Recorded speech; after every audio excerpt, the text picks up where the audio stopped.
Hello everyone, welcome to HIM 130. For this assignment, you are asked to use the grouper in 3M and group a particular specific patient situation, adding codes to see the impact on the DRG of a CC and an MCC. When you log into 3M, this is the default screen that you'll see. You will be adding, actually, age is not there. You'll be adding the age of the patient.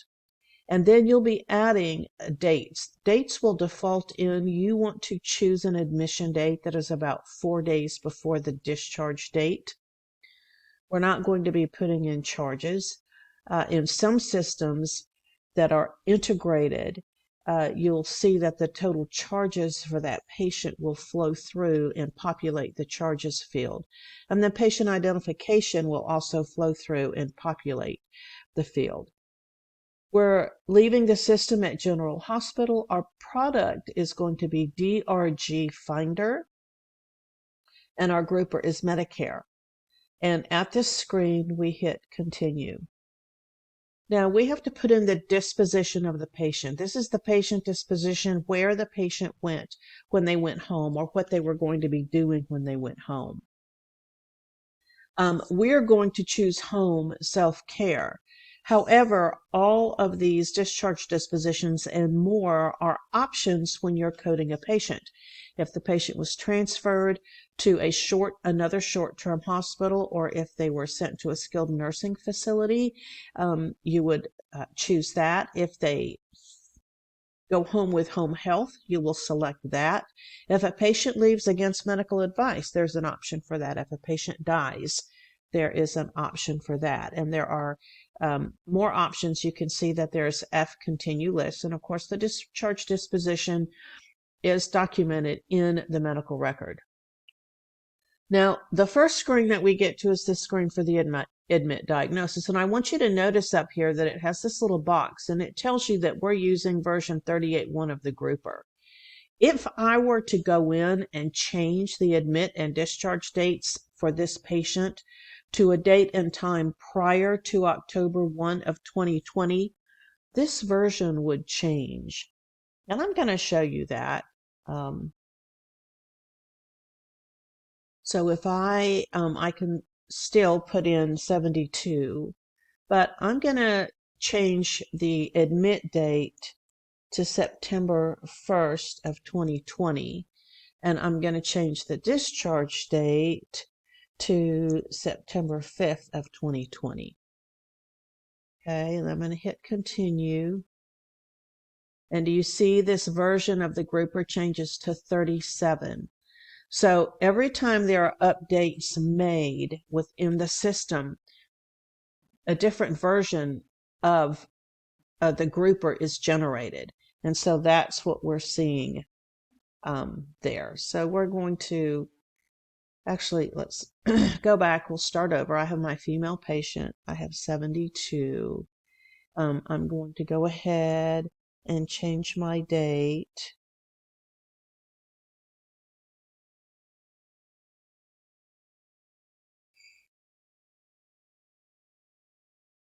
And then I'm good to go.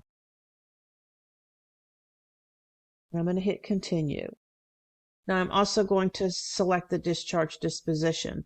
One of the reasons the discharge disposition is important is because you've read in Chapter 5 that there are times when reimbursement has to be shared with another type of provider. So you have to get it correct. And if you get it wrong, CMS won't send you a nice note and say, oh, can you go back and look at this and refile this claim with the correct discharge disposition? What CMS will do is they will recoup their payment, and they will tell you that the discharge disposition was wrong. And if you have someone who is really looking at your claims data appropriately, if they're looking at the remittance advices, they're going to notice all of a sudden that Medicare took money back. And they're going to be, those folks are going to be getting in touch with the coders and saying, hey, go in and look at this for us. So now we're at admit diagnosis. And in the example I'm going to show you, Our patient has sepsis.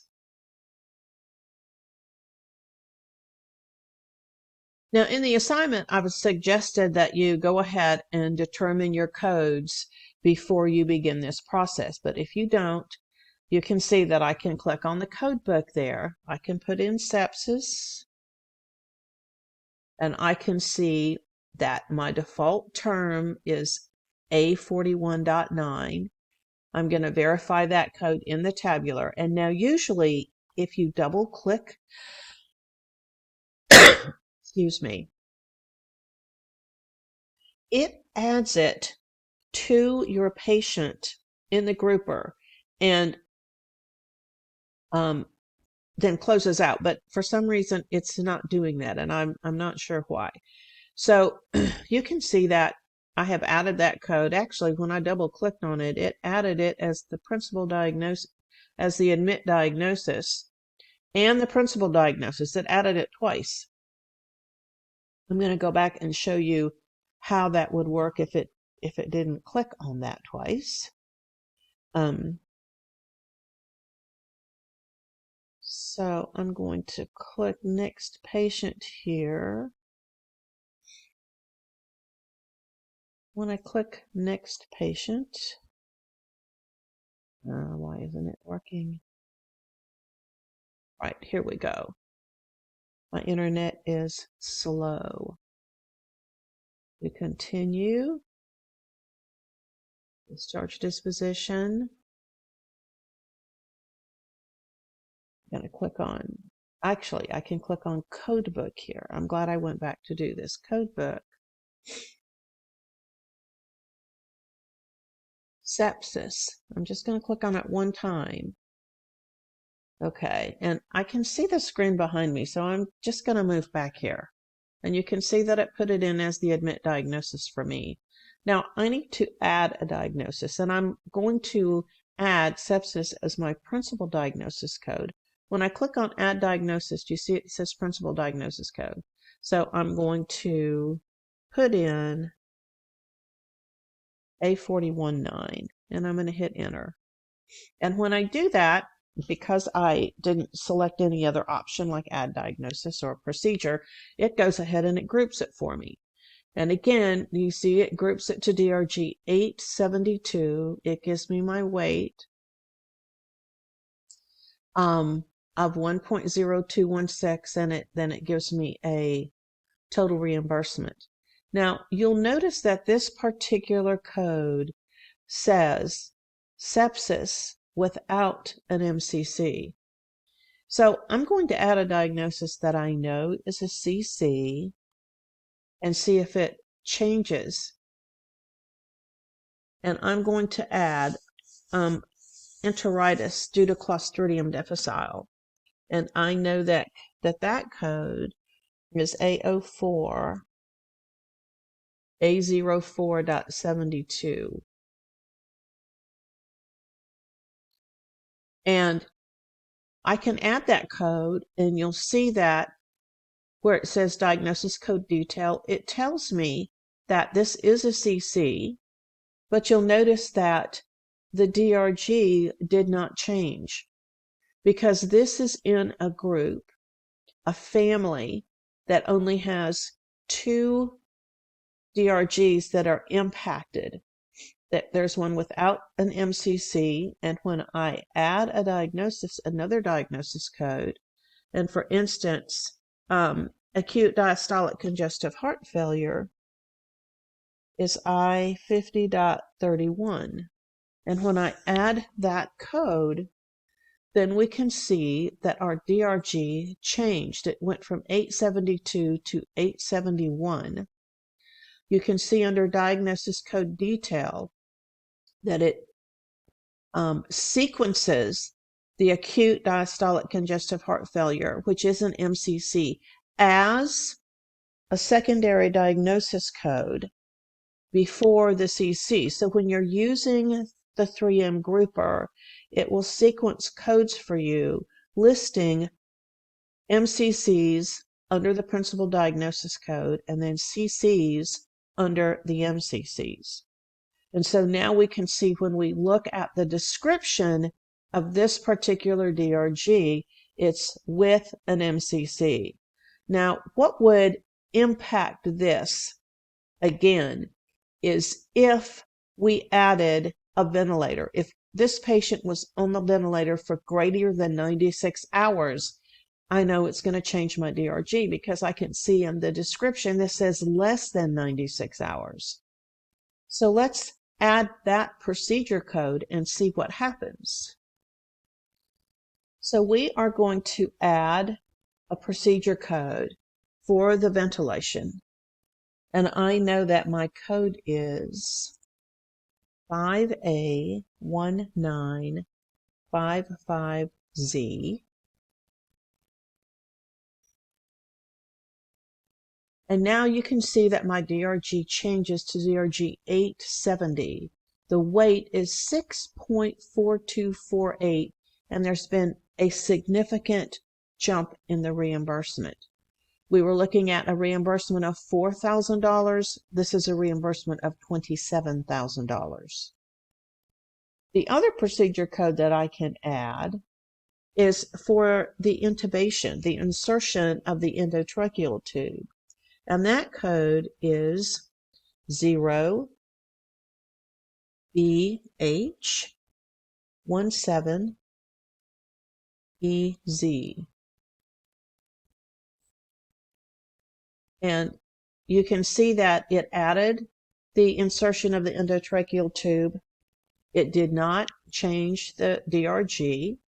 So you can see that the insertion of an ET tube doesn't affect the DRG, but we know that the respiratory ventilation affected the DRG. So if I'm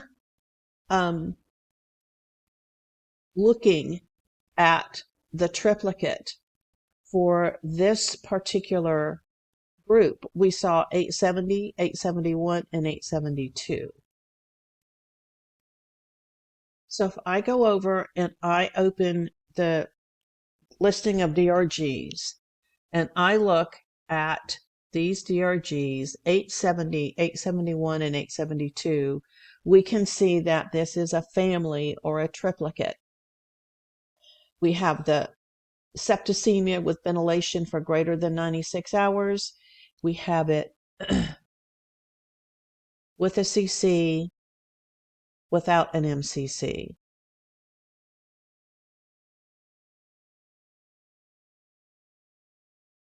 So in this triplicate, our DRG is impacted by not only whether or not the patient had mechanical ventilation, but also whether or not there was an MCC. So this is not just a CC MCC, this is mechanical ventilation and MCC. So let's look at another patient. Again, we'll say that we have a female. We can leave the age at 72. We can also leave our dates the same, and then we can hit continue. We're also going to say that this patient went home.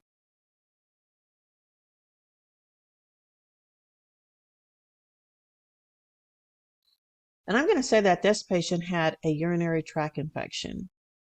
And when I click on this code in the index, it will populate the encoder the grouper for me, M39.0. Then I'm going to click on Add Diagnosis, and I'm going to just manually enter that code, M39.0.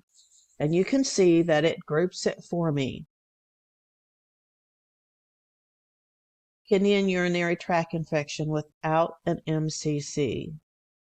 This tells me that this is not a DRG that's going to be impacted by a CC and an MCC.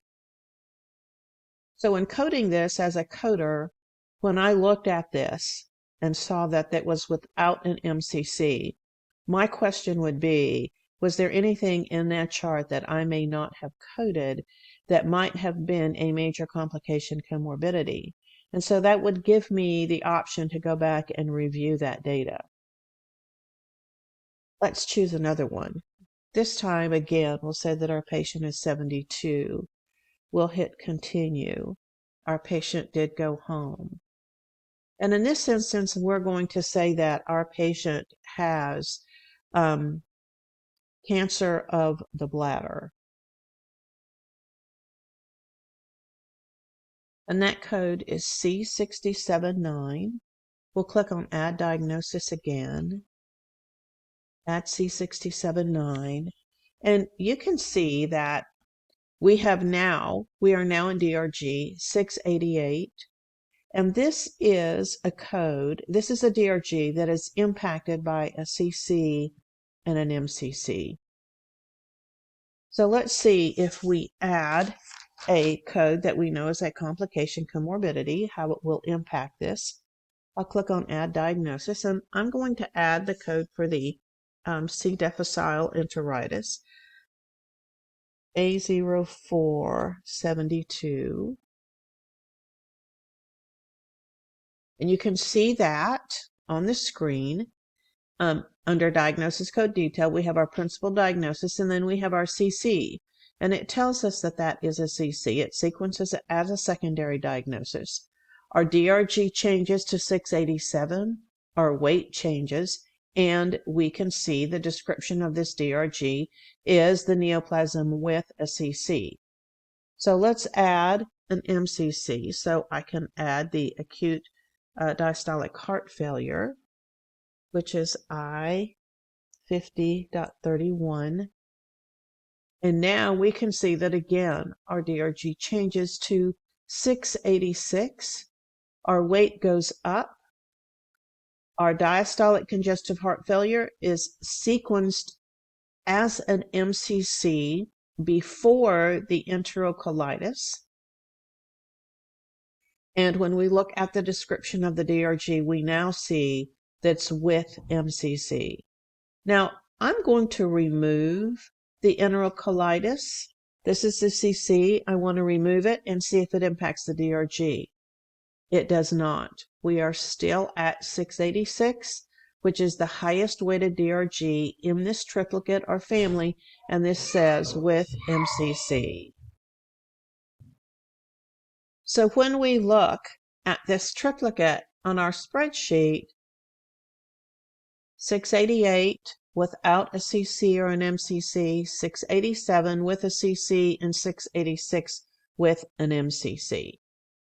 So I hope this helps you understand, number one, how to use the grouper and the relationship between in the triplicates or families when there's a CC or an MCC. If you have any questions, please contact your instructor.